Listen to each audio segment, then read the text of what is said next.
রোদ ঝলমলে সকালের শুভেচ্ছা সবাইকে। সকালের মতো আমি ঠাকুর ঘরে চলে এসেছি। দেখো এই এতগুলো নাক চাপা ফুটেছে, আর ফুটেছে এই জবা ফুল কটা, আর এইতে আছে টগর ফুল।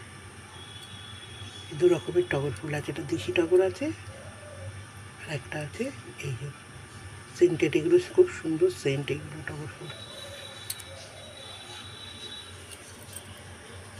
আমার ঠাকুর ঘর দেখো সাজানো হয়ে গেছে। আজকে কটা মালা গেঁথেছি দেখো, একটা রাধা কৃষ্ণের জন্য গেঁথেছি শুধু নাক চাপা দিয়ে, আর তারামার জন্য গেঁথেছি টগর ফুল দিয়ে, লক্ষ্মী ঠাকুরের জন্যে একটা মালা গেঁথেছি, লোকনাথ বাবার জন্য একটা মালা গেঁথেছি, দক্ষিণা কালীর জন্য একটা মালা গেঁথেছি, সংকটমোচন হনুমানের জন্য গেঁথেছি একটা নাক চাপা দিয়ে, আর একটা গেঁথেছি আমাদের ছোট্ট লাড্ডু গোপালের জন্য ছোট্ট মতো একটা মালা। আমার ঠাকুরঘর সাজানো হয়ে গেছে দেখো।